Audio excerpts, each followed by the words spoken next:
Halo keluarga Jetmar, ketemu lagi sama Vilan. Hari ini kita akan membahas lebih lanjut mengenai apa itu leaning. Karena sebelumnya aku udah sebutin interleaning, underleaning, interfacing. Kali ini kita akan membahas mengenai interleaningnya dulu.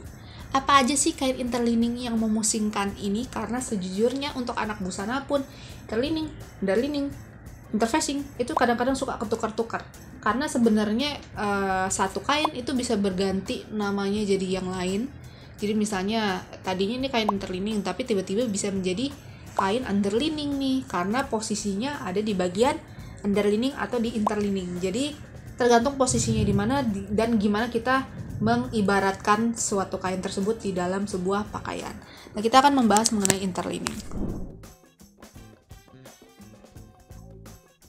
Interleaning sendiri disebut dengan kain penengah. Nah, jenis kainnya itu diletakkan di antara lapisan luar dan lapisan paling dalam. Oke, jadi posisinya nggak akan ada di paling atas atau ada yang paling dalam.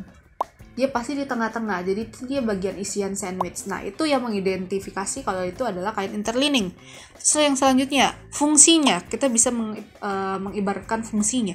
Fungsinya adalah untuk memberikan efek hangat atau mengokohkan suatu busana. Nah, mengokohkan suatu busana itu bisa pakai kufner, kalau mau pakai wol bisa, mau pakai flisseline juga bisa, mau kalian sisipin pakai dakron juga bisa, atau mau kalian mau pakai flanel juga bisa. Nah, itu yang menjadikan suatu pakaian tersebut diposisikan sebagai kategori interleaning kalau posisi di tengah dan gunanya adalah untuk mengokohkan atau memberikan efek hangat. Oke? Itu interleaning. Nah, beberapa kain yang bisa disebut interleaning ini aku ada bawa di sini. Yang pertama adalah flisseline. Nah, flisseline sendiri itu dia ada flisseline gula pasir, ada flisseline kodok, ada flisseline kapas. Nah, selanjutnya ada kufner. Kufner sendiri ada yang warna putih, ada yang warnanya hitam. Oke, ini biasanya dipakai kufner ini biasanya untuk bahan jas, basti itu juga pakai kufner. Oke, terus ada flanel. Terus selain flanel ada trikot. Trikot juga bisa dikategorikan interleaning kalau seandainya posisinya ada di tengah-tengah.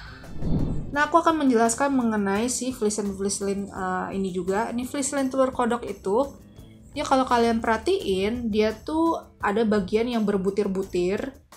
Nah, itu kenapa dia disebut telur kodok, karena dia berbutir-butir kayak bulat-bulat kayak telur kodok. Kalau di pasar sih ngomongnya telur kodok, walaupun sebenarnya nggak mirip-mirip banget sama telur kodok gitu ya. Jangan kalian samakan 100%, ini cuman istilah aja. Lalu ada flisseline gula pasir. Flisseline gula pasir itu bagian lemnya, pengaplikasiannya itu dia berbutir-butir seperti gula pasir, makanya kenapa disebut dengan gula pasir.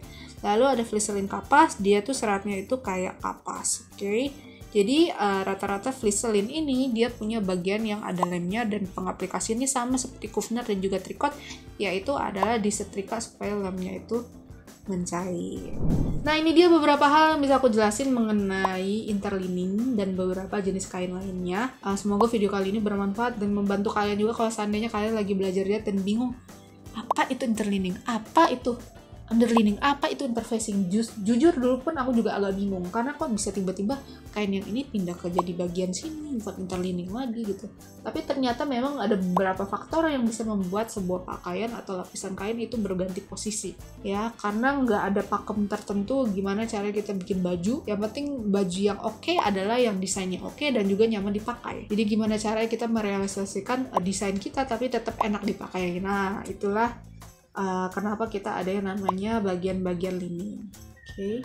Terima kasih banyak sudah menonton video kali ini dari awal sampai akhir. Kita ketemu lagi di video-video selanjutnya. Don't forget to subscribe our channel. Follow us on sosial media. Kita punya IG, kita punya TikTok. Kalian bisa DM dan juga komen-komen kalau seandainya ada pertanyaan lebih lanjut. Terus kalau kalian mau cari peralatan jahit, kalian mau cari mesin jahit, spare part, alat jahit, semuanya nih yang ada di belakang. Nah, kalian bisa cek aja di marketplace kesayangan kalian. Kita punya Shopee, Tokped, Bukalapak, Lazada. Oke, jangan malu untuk bertanya. Terus kalian bisa tanya juga melalui admin WA-nya kita. Semuanya info-infonya ada di description link. Nomor WA, link-link marketplace, semua ada di description box. Oke. Ingat kalau mau beli peralatan jahit, mau selalu ada, terlengkap, termurah, terpercaya. Bye.